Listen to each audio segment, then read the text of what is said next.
വളരെയധികം ഞെട്ടലോടെയായിരുന്നു രാജ്യം ആ വാർത്ത കേട്ടത്. ഇന്ത്യയുടെ 40 വീര സൈനികരെയാണ് ഭീകരാക്രമണത്തിൽ നഷ്ടമായത്. അവധി കഴിഞ്ഞു മടങ്ങുന്നവർ അടക്കം 2547 CRPF ജവാന്മാർ 78 വാഹനങ്ങളിലായി ജമ്മുവിൽ നിന്ന് ശ്രീനഗറിലേക്ക് പോകുമ്പോഴായിരുന്നു പുൽവാമ ജില്ലയിലെ അവന്തിപുരയ്ക്ക് സമീപം ആക്രമണമുണ്ടായത്. അതെ, രാജ്യത്തെ തന്നെ കണ്ണീരിലാഴ്ത്തിയ, രാജ്യഹൃദയത്തെ തന്നെ നടുക്കിയ പുൽവാമ ഭീകരാക്രമണം നടന്നിട്ട് ഇന്നേക്ക് 7 വർഷം തികയുന്നു. 40 സൈനികർക്ക് ജീവൻ നഷ്ടമായ പുൽവാമയിലെ ആക്രമണത്തിൽ വീരമൃത്യു വരിച്ചവരിൽ വയനാട് ലക്കിടി സ്വദേശി VV വസന്തകുമാറും ഉണ്ടായിരുന്നു. പിന്നീട് ബാലാക്കോട്ടിലെ ധീര സൈനിക നടപടിയിലൂടെയാണ് ആത്മാഭിമാനത്തോടെ ഇന്ത്യ പാകിസ്ഥാന് തിരിച്ചടി നൽകിയത്. ചാവേർ ഓടിച്ച കാറിൽ 100 കിലോഗ്രാം സ്ഫോടക വസ്തുക്കളാണ് ഉണ്ടായിരുന്നത്. ഉഗ്രസ്ഫോടനത്തിൽ കാറും ബസ്സും തിരിച്ചറിയാനാകാത്ത വിധം തകർന്ന് തരിപ്പണമായി. മൃതദേഹങ്ങൾ 100 മീറ്റർ ചുറ്റുവട്ടത്ത് ചിതറിത്തെറിച്ചു. പിന്നാലെ എത്തിയ ബസ്സുകൾക്കും സ്ഫോടനത്തിൽ കേടുപറ്റി. പൂർണ്ണമായി തകർന്ന 76-ാം ബറ്റാലിയന്റെ ബസ്സിൽ 40 പേരാണ് ഉണ്ടായിരുന്നത്. മലയാളിയായി വസന്തകുമാർ 82-ാം ബറ്റാലിയനിലെ ജവാനായിരുന്നു. പുൽവാമ കാഗപ്പോറ സ്വദേശി ആദിൽ അഹമ്മദായിരുന്നു ചാവേർ.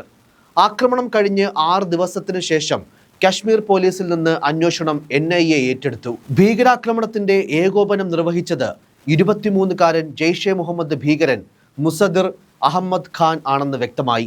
ഇയാളെ പിന്നീട് ഏറ്റുമുട്ടലിൽ ഇന്ത്യൻ സൈന്യം വകവരുത്തി.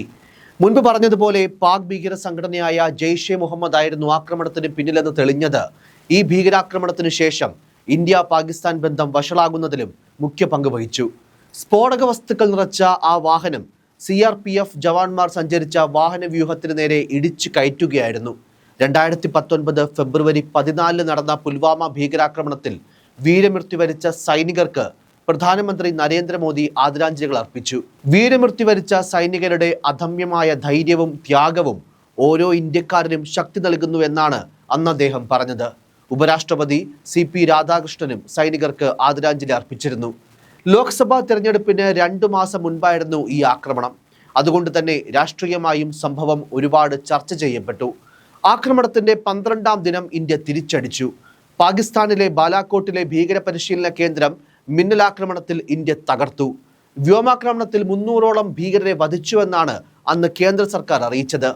ബാലാക്കോട്ട് വ്യോമാക്രമണം നടത്തിയപ്പോൾ ജെയ്ഷെ മുഹമ്മദിന്റെ അടക്കം നിരവധി ഭീകര ക്യാമ്പുകളാണ് ഇന്ത്യ തകർത്തത്. ഒട്ടേറെ ഭീകരരും അന്നത്തെ ആക്രമണത്തിൽ കൊല്ലപ്പെട്ടു. പരിഭ്രാന്തരായ പാകിസ്ഥാൻ വ്യോമപാതകളടക്കം അടച്ചിടേണ്ട അവസ്ഥ വന്നു. മുസഫാർബാദ്, ബലാക്കോട്ട്, ചക്കോട്ട് മേഖലകളിലായിരുന്നു ഇന്ത്യയുടെ തിരിച്ചടി. പ്രധാനമന്ത്രി നരേന്ദ്രമോദിയുടെ നേരിട്ടുള്ള നിർദ്ദേശത്തെ തുടർന്നായിരുന്നു ഇത്. ഉപഗ്രഹ സഹായത്തോടെയാണ് ഇന്ത്യ ബോംബുകൾ വർഷിച്ചത്. സാറ്റലൈറ്റ് ഗൈഡഡ് ബോംബുകളായ സ്പൈസ് 2000 മിറാഷ് യുദ്ധവിമാനത്തിൽ നിന്നാണ് ഇവ തൊടുത്തത്. ബാലാക്കോട്ടിൽ ഇന്ത്യ നടത്തിയ വ്യോമാക്രമണത്തിന് പിന്നാലെ ഫെബ്രുവരി 27-ന് ഇന്ത്യൻ സൈനിക കേന്ദ്രങ്ങൾക്ക് നേരെ പാകിസ്ഥാൻ പ്രകോപനം തുടർന്നു. ആക്രമണം നടത്താൻ ശ്രമിച്ച പാകിസ്ഥാന്റെ F-16 വിമാനത്തെ MiG-21-ൽ പിന്തുടർന്ന് വെടിവെച്ച് വീഴ്ത്തിയത് അഭിനന്ദൻ വർദ്ധമാൻ എന്ന വിംഗ് കമാൻഡർ ആയിരുന്നു. ഇതിനിടെ അഭിനന്ദന്റെ വിമാനവും വെടിയേറ്റ് വീണു. പാരച്യൂട്ടിൽ താഴെയിറങ്ങവേ അഭിനന്ദൻ പാകിസ്ഥാന്റെ പിടിയിലായി. 40 മണിക്കൂറോളം കൊടിയ മാനസിക ശാരീരിക പീഡനങ്ങൾക്ക് പാക് രഹസ്യാന്വേഷണ വിഭാഗം അഭിനന്ദനെ വിധേയനാക്കി. വർദ്ധമാനെ ഉടൻ വിട്ടയക്കണമെന്നും ലോകരാജ്യങ്ങൾ മുഴുവൻ ഇന്ത്യക്ക് പിന്തുണയുമായി ഒപ്പമുണ്ടെന്നും ഇന്ത്യ വ്യക്തമാക്കി. പ്രശ്നപരിഹാരത്തിനായി ഇടപെടാൻ തയ്യാറാണെന്ന് സൗദി അറേബ്യ പോലും വ്യക്തമാക്കി. ഒടുവിൽ സമ്മർദ്ദങ്ങൾക്ക് വഴങ്ങി മാർച്ച് 1-ന് അഭിനന്ദനെ പാകിസ്ഥാൻ തിരിച്ചയച്ചു. ഇത്തരത്തിൽ രാജ്യം പുൽവാമ സ്മരണകളിലൂടെ കടന്നു പോകുമ്പോൾ മറ്റൊരു ഇന്ത്യ പാകിസ്ഥാൻ യുദ്ധ സാഹചര്യത്തിൽ സംഭവിച്ചൊരു സൈനിക നടപടി കൂടി സോഷ്യൽ മീഡിയയിൽ ചർച്ചയാവുകയാണ്. 1999-ലെ കാർഗിൽ യുദ്ധത്തിന്റെ പശ്ചാത്തലം. ഇന്ത്യയും പാകിസ്ഥാനും തമ്മിൽ നടന്ന ഈ യുദ്ധത്തിൽ പാകിസ്ഥാൻ സൈനികരോടൊപ്പം നിരവധി ഇന്ത്യൻ സൈനികരും വീരമൃത്യു വരിച്ചു. എന്നാൽ വീരമൃത്യു വരിച്ച സൈനികരുടെ മൃതദേഹങ്ങൾ തിരികെ നൽകണമെന്ന ഇന്ത്യയുടെ അഭ്യർത്ഥനയ്ക്ക് പാകിസ്ഥാനിൽ നിന്നുള്ള മറുപടി പ്രകോപനപരമായിരുന്നു. ഇന്ത്യൻ അഭിനേത്രിമാരായ ബോളിവുഡ് നടിമാരായ രവീണ ടണ്ടനെയും മാധുരി ദീക്ഷിതിനെയും പാകിസ്ഥാനിലേക്ക് അയച്ചാൽ മൃതദേഹങ്ങൾ തിരികെ നൽകാമെന്നായിരുന്നു പാകിസ്ഥാൻ സൈന്യത്തിന്റെ പരിഹാസപൂർവമായ മറുപടി. പാകിസ്ഥാന്റെ മുൻ പ്രധാനമന്ത്രി നവാസ് ഷെരീഫിന് നടി രവീണ ടണ്ടനെ ഏറെ ഇഷ്ടമായിരുന്നു എന്നാണ് പറയപ്പെട്ടിരുന്നത്. ഒരുപക്ഷെ പ്രധാനമന്ത്രിക്ക് വേണ്ടിയാകാം പാക് സൈനികർ ഈ ആവശ്യം ഉന്നയിച്ചതെന്നും കരുതപ്പെടുന്നു. ഈ പരിഹാസത്തിനല്ലെങ്കിൽ തികച്ചും അപകീർത്തിപരമായ ഈ പരാമർശത്തിന് ഇന്ത്യ ചുട്ട മറുപടിയാണ് നൽകിയത്. പ്രത്യാക്രമണ സമയങ്ങളിൽ ചില ഇന്ത്യൻ സൈനികർ തമാശയായി ഫ്രം റവീന ടണ്ടൻ ടു നവാസ് ഷെരീഫ് എന്നെഴുതിയ ബോംബുകൾ അയച്ചുവെന്ന് റിപ്പോർട്ടുകൾ പുറത്തു വന്നു. ആ ബോംബിന്റെ ചിത്രങ്ങളിൽ പച്ച നിറത്തിലുള്ള വലിയ ബോംബിന് മുകളിൽ നടിയുടെ പേര് എഴുതിയതും ഹൃദയത്തിലൂടെ അമ്പ് കുത്തിയ ചിത്രം വരച്ചതും കാണാം. ഈ ചിത്രങ്ങളാണ് സോഷ്യൽ മീഡിയയിൽ വീണ്ടും വൈറലാകുന്നത്. അന്നത്തെ പാകിസ്ഥാൻ പ്രധാനമന്ത്രി നവാസ് ഷെരീഫിനെ അഭിസംബോധന ചെയ്ത് ഫ്രം റവീന ടണ്ടൻ ടു നവാസ് ഷെരീഫ് എന്ന സന്ദേശം എഴുതിയ ഒരു മിസൈൽ ഇന്ത്യൻ വ്യോമസേന പാകിസ്ഥാന് നേരെ പ്രയോഗിച്ചുവെന്നാണ് റിപ്പോർട്ടുകൾ. മിസൈലിൽ ഹൃദയചിഹ്നവും അതിലൂടെ കടന്നുപോകുന്ന അമ്പും വരച്ചിരുന്നുവെന്നും പറയുന്നു.